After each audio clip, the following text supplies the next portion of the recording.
could you just give me a little bit of a description of your military experience, so your role, and then what you're doing now? Yeah, of course. Yeah, thanks, Annabelle. After going to a military college and a military university, I went to Sandhurst. I commissioned into the Royal Logistic Corps, and then I spent 2 years in Germany, from where I deployed to Iraq twice. Mhm.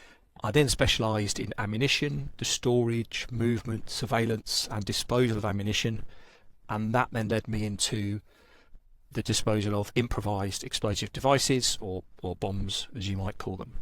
And that's really where I spent the bulk of my career, around that area, either conducting it myself, or involved in training people, or the intelligence around devices, or in managing people that worked in the bomb disposal area.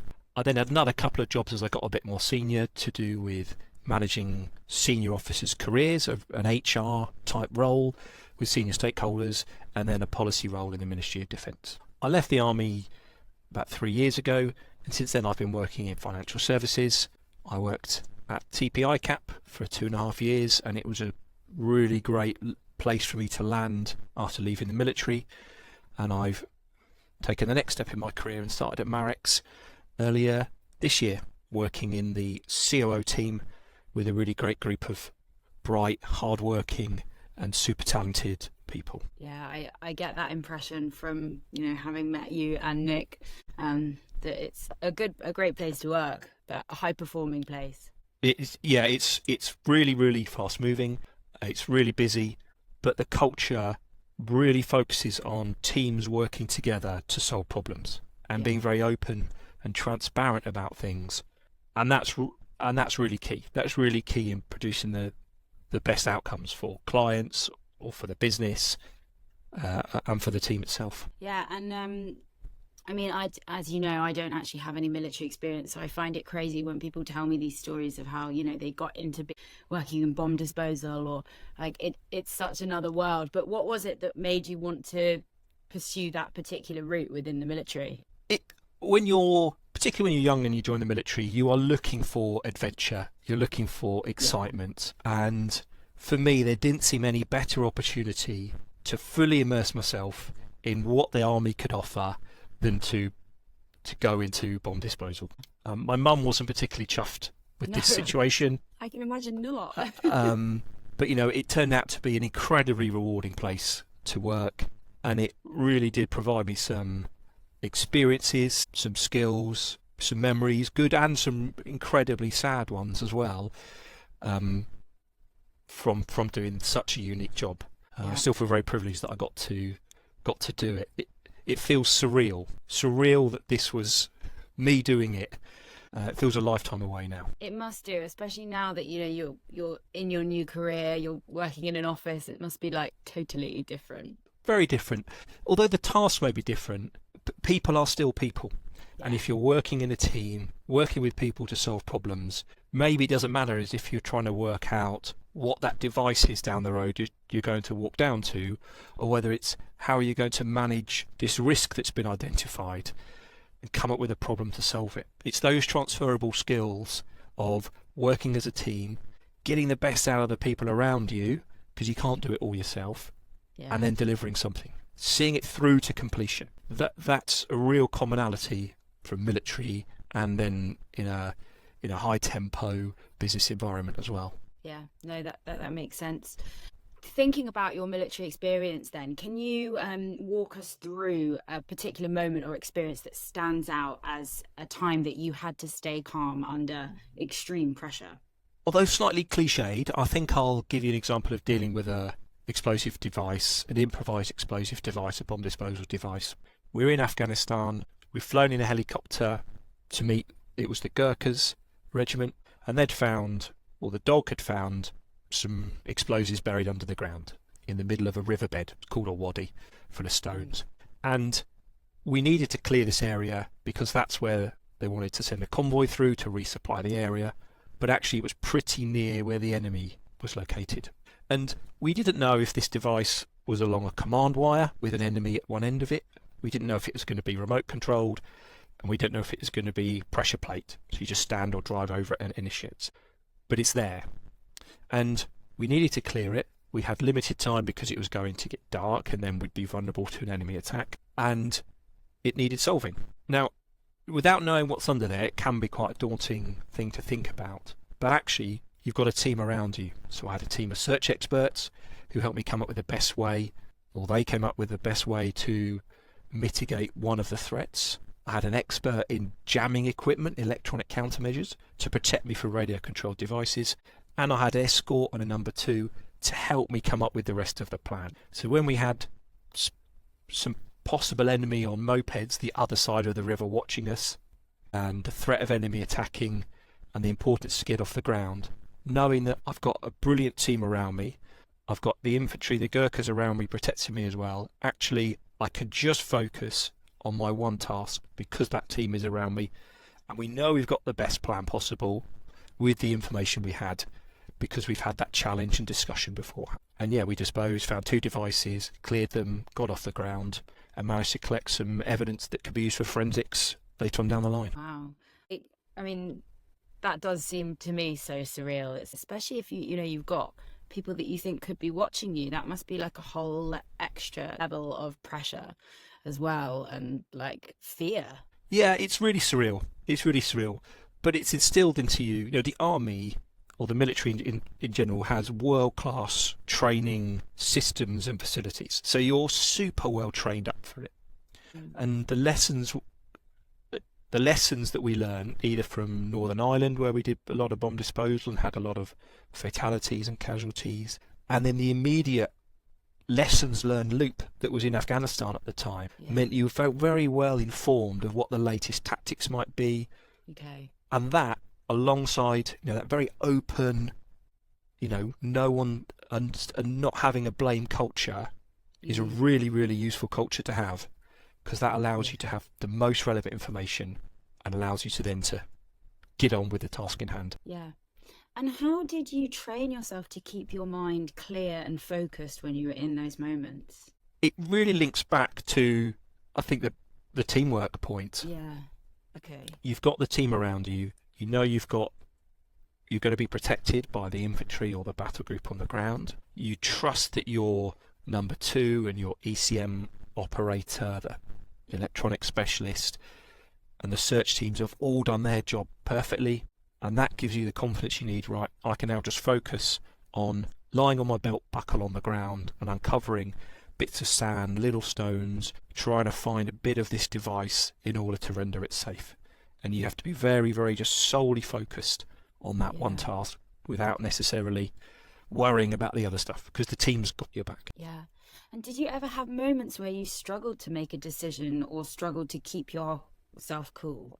I'd say if I'd been on my own, absolutely I would have struggled. And people do say command is a lonely place, and actually walking down to an improvised explosive device on your own can be quite a lonely place as well. Yeah. But that same point of having the team around you, working with them, and actually being comfortable in a bit of uncertainty.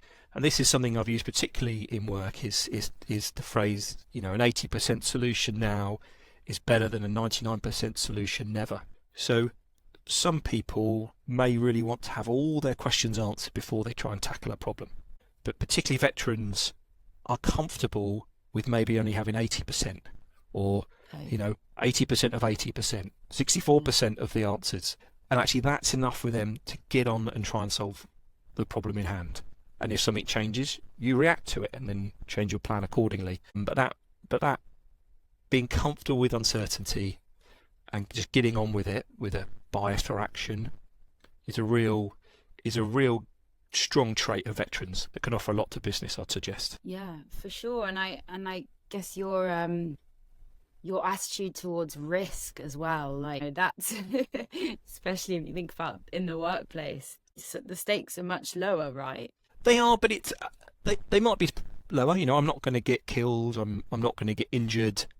Day to day. But it's all about perspective, and everything's relative. So you're still going to want to deliver the best you can. You're still going to maybe, everyone gets a bit stressed about uncertainty or things they maybe can't control or don't know about. Are there any other ways that you think your career has changed your skill set or has developed it in a way that maybe you might not expect? Yeah, I think especially when you first commission as an officer, you might be supposedly in command of a lot of soldiers. I was in charge of about 80 soldiers, and that Wow. was the rest of the management team. There was some warrant officers, some sergeants and staff sergeants, all older, all more experienced than me, all with a lot more knowledge than me. Now, I clearly can't come up with all the answers. They've got all the answers. So you really had to manage them, harness their knowledge, their skills, Mm. their experiences to help deliver the best for your troop or for your squadron at the time. And that is not by just telling them what to do. Yeah. So from an early age, you've got to be very attuned to get the best out of people, find ways maybe of tricking them into coming up with the answer, especially if it's unpopular. And that skill, it's about having empathy, it's about seeing things from other people's perspective. And those skills, although very soft and maybe hard to quantify, are super, super important, in business. Being able to see things from someone else's perspective, being able to have empathy to their side of things is really going to help you solve a problem and is really going to add value to any organisation. Yeah. And do you think your military experience shaped how you made your decision on where you were going to take your civilian career? To an extent. So I knew that the things I wanted out of a career were going to involve working in a team, they were going to involve solving problems, and they were going to involve speaking to people and dealing with people. That was for me personally. Yeah. Some people, they might be living their best life looking at a spreadsheet all day, not speaking to anybody. But that's not how I function, and I suggest a lot of veterans also, the type of person that joins the army is going to thrive from being in a team, working with other people. So when I was looking at roles to do, I wanted somewhere that was going to offer me the ability to solve problems, be challenged, develop new skills myself. And for me, financial services really tick those boxes. Financial services is related to geopolitical world events. If Donald Trump said something happened in the financial markets. And that's a bit like the military. You'd have to react to geopolitical events.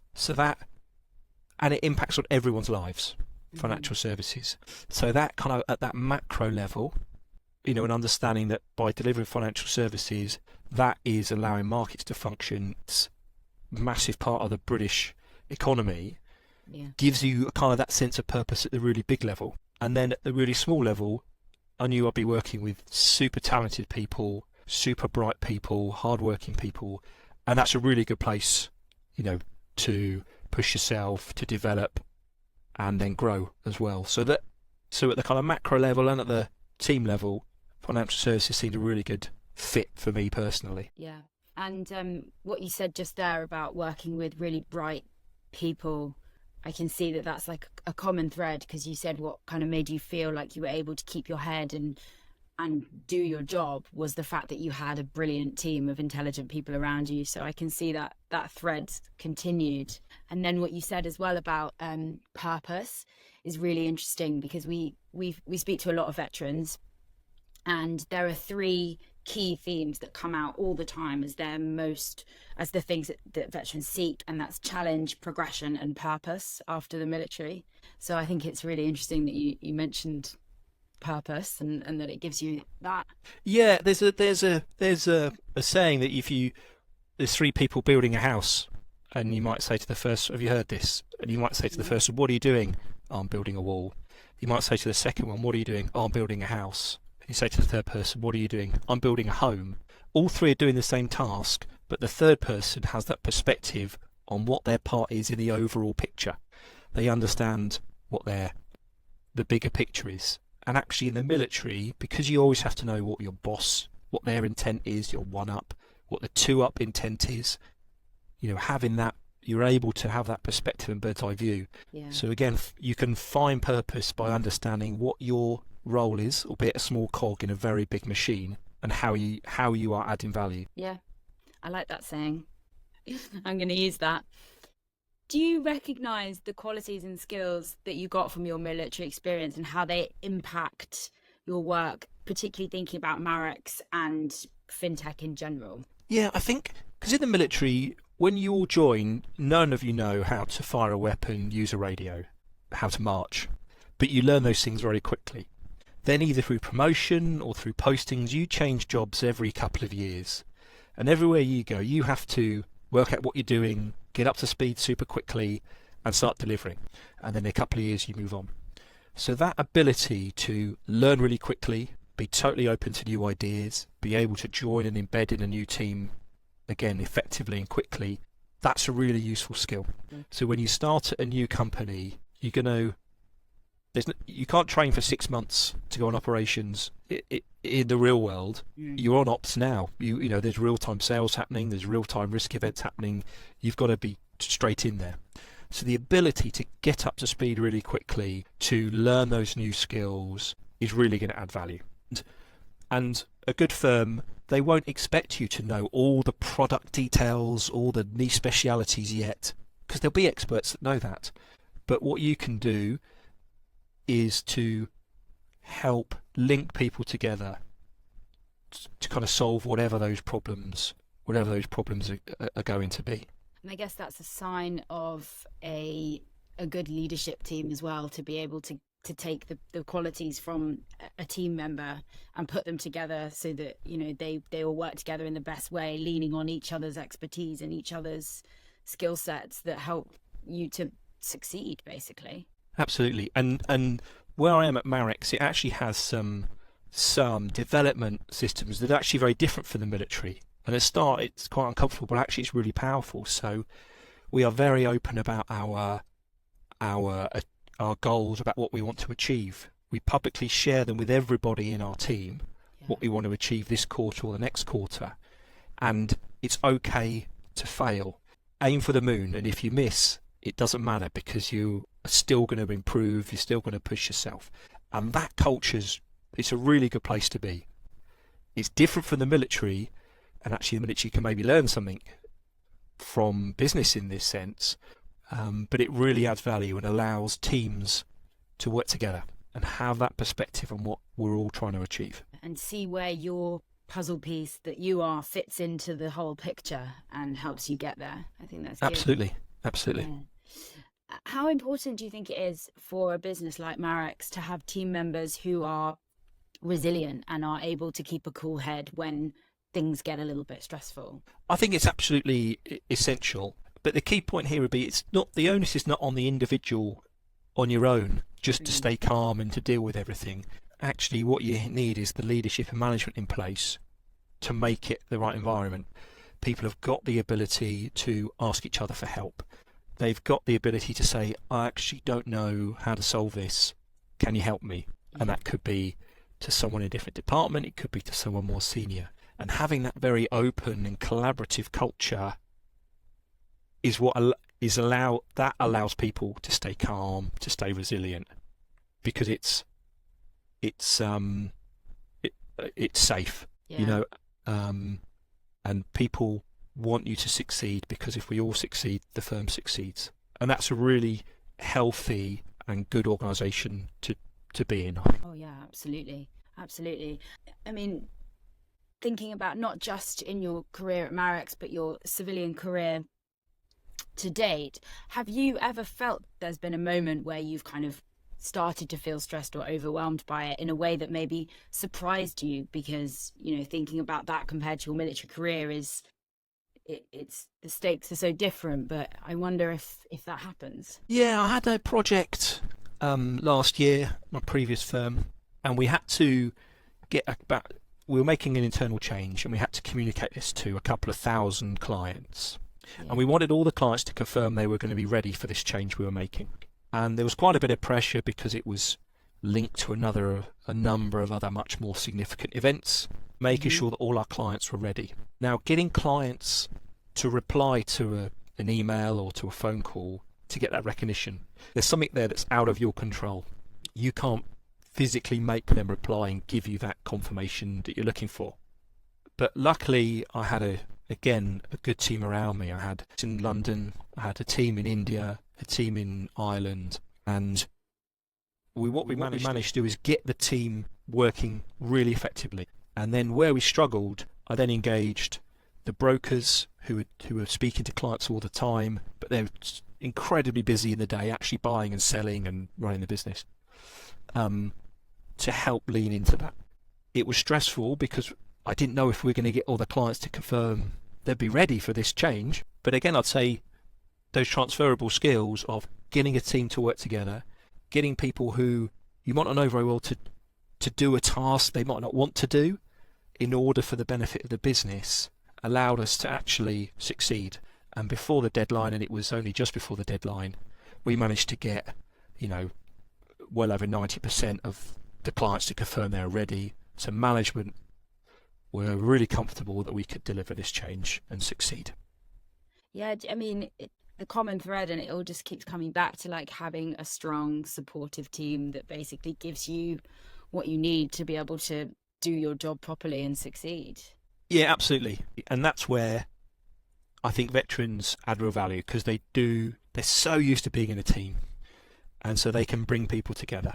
You very rarely hear a veteran say, that's not my job. They'll say, right, I don't know how to solve it, but let's try and work something out. Yeah. Do you think there are any misconceptions about the pressure that veterans have faced and then their capabilities in the civilian workforce? Yeah, I have heard people talk about misconceptions of the mad, bad and sad veterans that are leaving. But I've actually found a more common misconception is that someone who's ex-military, particularly ex-army, is just going to be very shouty, very in your face, very confrontational, a bit like the bad lads army stereotype that you'd see on the television. But that really couldn't be any further from the truth. Those things we've talked about, that perspective, genuinely having empathy, being able to work in teams, I'd say is the absolute opposite to that shouty, confrontational stereotype. And once people realise that, and they realise that veterans add value, that's probably why in financial services you see so many recruitment schemes targeting veterans grow and grow and grow every year, because they realise what value add that they're going to have to the organisation, and the misconceptions are just exactly that. I mean, and I can vouch for that, not having not had a military background and now working with almost all veterans. There is not a single person in my team that's like that is shouty, that is aggressive or anything. Everyone is very considered, and it's very much about getting the job done. And I think when you think about teamwork, it's about, from what I've heard, the variety of people that you've had to work with as well. You're not just working with carbon copies of yourself. There's so many different types of person that you have to engage with and still work effectively with, and I think that really shows. 100%.